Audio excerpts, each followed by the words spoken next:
Hi friends, പുതിയൊരു വീഡിയോയിലേക്ക് സ്വാഗതം. ഇന്നത്തെ വീഡിയോയിലൂടെ ഞാൻ നിങ്ങളുമായിട്ട് ഷെയർ ചെയ്യാൻ പോകുന്നത് ഷോർട്സ് കണ്ടന്റ് ക്രിയേറ്റ് ചെയ്യുന്ന ക്രിയേറ്ററുടെ വീഡിയോയുടെ താഴെ ചില വീഡിയോസിനാണ്, എല്ലാ വീഡിയോസിനും ഇല്ല, പ്രൈവറ്റ് ആക്കിയാലും ശരി, അൺലിസ്റ്റഡ് ആക്കിയാലും ശരി, പബ്ലിക് ആക്കിയാലും ശരി, ആ വീഡിയോയുടെ താഴെ റിസ്ട്രിക്ഷൻസ് എന്ന് എഴുതിയിട്ട് നൺ എന്ന് എഴുതിയിട്ട് ബ്രാക്കറ്റിൽ ഷോർട്സ് പോളിസി എന്ന് കണ്ടുവരുന്നുണ്ട്.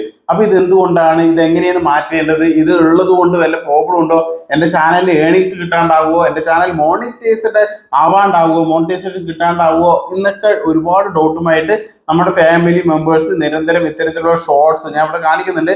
താമര പൂവുക്കും തണ്ണിക്കും എന്ന് എഴുതിയിട്ടുള്ള ടൈറ്റിൽ, നല്ല ഒരു പാട്ട്, നല്ല റീൽസ് ആയിക്കോട്ടെ ഷോർട്സ് ആയിക്കോട്ടെ, നല്ല വൈറലായിക്കൊണ്ടിരിക്കുന്ന സോങ്സ് ആണ്. അപ്പൊ ഇനി ഞാൻ ഫുള്ള് പാടിയാൽ എനിക്ക് കോപ്പിറൈറ്റ് കിട്ടും ഈ വീഡിയോക്ക്. അതുകൊണ്ടാണ് നമ്മൾ പാട്ട് പാടിയാലും കോപ്പിറൈറ്റ് കിട്ടും. ഓക്കെ, ഒരുപാട് പേര് പാട്ട് അവരുടേതായിട്ടുള്ള ഇഷ്ടത്തിൽ തിരുത്തിൽ പാട്ടൊക്കെ പാടുമ്പോൾ അവർക്ക് കോപ്പിറൈറ്റ് വരാറുണ്ട്. എന്താണെന്നറിയില്ല, യേശുദാസ് ആയിട്ടോ ചിത്രയായിട്ടൊക്കെ യൂട്യൂബ് ഇങ്ങനെ ഡിറ്റക്ട് ചെയ്യുന്നുണ്ടോ എന്ന് അറിയില്ല.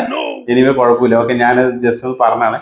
അപ്പൊ ഇത്തരത്തിൽ ഞാൻ ടൈറ്റിലും ആ ഒരു സ്ക്രീൻഷോട്ട് ഇവിടെ കാണിക്കുന്നുണ്ട്. ഇത് പബ്ലിക് തന്നെയാണ്. ഇവിടെ കണ്ടോ, റിസ്ട്രിക്ഷൻസ് എന്നുള്ളതിന്റെ ഒപ്പം തന്നെ നൺ എന്ന് എഴുതിയിട്ട് ബ്രാക്കറ്റിൽ ഷോർട്സ് പോളിസി ഒക്കെ എഴുതിയിട്ടുണ്ട്. ഇത് കണ്ടിട്ടാണ് നമ്മുടെ ഫാമിലി മെമ്പേഴ്സ് ഒരുപാട് പേര് ചോദിക്കുന്നത്, ഇതെന്താക്കുക, ഇത് എന്തുകൊണ്ടാണ് ഇങ്ങനെ വരുന്നത്. ചില വീഡിയോസിനൊക്കെ ഇത്തരത്തിൽ വരാറുണ്ട്. ആദ്യം തന്നെ പറയട്ടെ, ഇത് ടെൻഷൻ ആവേണ്ട കാര്യമൊന്നുമില്ല. ഇത് വന്നിട്ട് 4-5 മാസത്തോളമായി ഞാൻ ഇതുവരെ വീഡിയോസ് ചെയ്തിട്ടുള്ളത്. നമ്മുടെ ഫാമിലി മെമ്പേഴ്സിന് എന്തായാലും കൊടുക്കണമായിരുന്നു, ഒരു അറിവ് കൊടുക്കണം എന്നുള്ള രീതിക്ക് ചെയ്യണമായിരുന്നു. പക്ഷെ ഇത് വലിയ സീരിയസ്നെസ് അല്ലാത്തത് കൊണ്ട് ഞാൻ പറഞ്ഞിട്ടില്ല എന്നുള്ളൂ. പക്ഷെ എൻ്റെ അടുത്ത് ചോദിച്ചു വരുന്നതോട് ഞാൻ പറഞ്ഞു കൊടുക്കാറുണ്ട്, പേടിക്കൊന്നും വേണ്ടാന്ന്. അതിന്റെ ഡീറ്റെയിൽ കാര്യം ഞാൻ നിങ്ങൾക്ക് ഇതിലൂടെ പറഞ്ഞുതരാം. തൊട്ടടുത്തുള്ള ഒരു സ്ക്രീൻഷോട്ട് ഇവിടെ ഞാൻ കാണിക്കുന്നുണ്ട്. ഇവിടെ ഷോർട്സ് പോളിസി എന്നുള്ള ആ ഒരു ഓപ്ഷനിൽ ക്ലിക്ക് ചെയ്തപ്പോൾ ഇവിടെ ലേൺ മോർ എന്നുള്ള ഓപ്ഷനോട് കൂടി കൂടുതൽ കാര്യങ്ങൾ അതിൽ പറയുന്നുണ്ട്. ആദ്യം തന്നെ നോ റിസ്ട്രിക്ഷൻസ് എന്നാണ് പറയുന്നത്.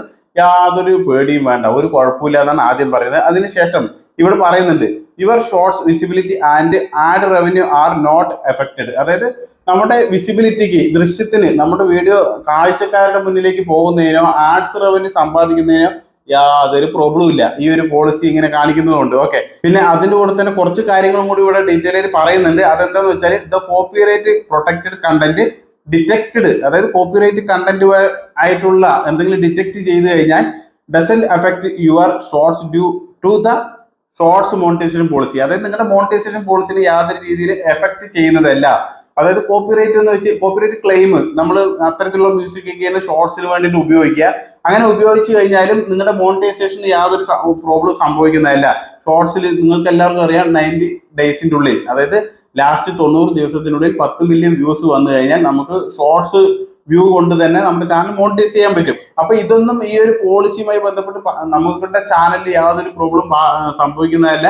ഇത് മുമ്പ് കോപ്പിറൈറ്റ് ക്ലെയിം ഉണ്ട് എന്നൊക്കെ കാണിക്കുന്ന പോലെയാണ്. പക്ഷെ ഇത് അങ്ങനെയാണെങ്കിൽ കൂടി അതിലേക്കാളും സുതാര്യതയാണ്. കാരണം ആ ഒരു യൂട്യൂബിന്റെ പോളിസി വെച്ച് നോക്കുമ്പോൾ നിങ്ങൾക്ക് നിങ്ങളുടെ ഏണിങ്സിനെ ബാധിക്കുന്നതോ വ്യൂസിനെ ബാധിക്കുന്നതോ ചാനൽ മോണിറ്റൈസ് ആവുന്ന ആ ഒരു സമ്പ്രദായവുമായി ബന്ധപ്പെട്ട് ബാധിക്കുന്നതോ അങ്ങനെ ഒരു പ്രോബ്ലം ഇല്ല എന്നാണ്. ഓക്കെ, ഈ ഷോർട്സ് പോളിസി എന്ന് പറഞ്ഞിട്ട് ബ്രാക്കറ്റിൽ കണ്ടാൽ നിങ്ങൾ യാതൊരു ടെൻഷനും വേണ്ട.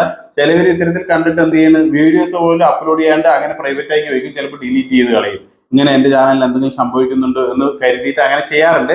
അപ്പൊ യാതൊരു ടെൻഷനും വേണ്ട. ഇത് ഡീറ്റെയിൽ ആയിട്ട് പറഞ്ഞു തന്നിരിക്കുകയാണ്. ഇങ്ങനെയുള്ള കാര്യം വന്നു കഴിഞ്ഞാൽ ഒരു പ്രോബ്ലം വേണ്ട. ഞാൻ ഡീറ്റെയിൽ ആയി പറഞ്ഞു തന്നു. നിങ്ങളുടെ ആഡ്സ് റവന്യൂവിനെ ബാധിക്കുന്നില്ല, വിസിബിലിറ്റിനെ ബാധിക്കുന്നില്ല, ചാനൽ മോണിറ്റൈസേഷനെ ബാധിക്കുന്നില്ല, യാതൊരു രീതിയിലും ബാധിക്കുന്നില്ല. അപ്പൊ പിന്നെ എന്തിനാ ടെൻഷൻ? ഓക്കെ, അപ്പൊ ടെൻഷൻ ഇല്ലാണ്ട് തന്നെ വീഡിയോസ് അപ്ലോഡ് ചെയ്യുക. നല്ല രീതിയിൽ റീച്ച് കിട്ടട്ടെ, നല്ല രീതിയിൽ ചാനൽ വളർന്നു വരട്ടെ, നല്ല രീതിയിൽ തന്നെ മുന്നോട്ടും അങ്ങനെ പോയിക്കൊണ്ടേയിരിക്കട്ടെ. എല്ലാവിധ ആശംസകളും നേർന്നുകൊണ്ട് വീണ്ടും നല്ലൊരു വീഡിയോയുമായി വരുന്നവരെ എല്ലാവർക്കും ജയ് ഹിന്ദ്.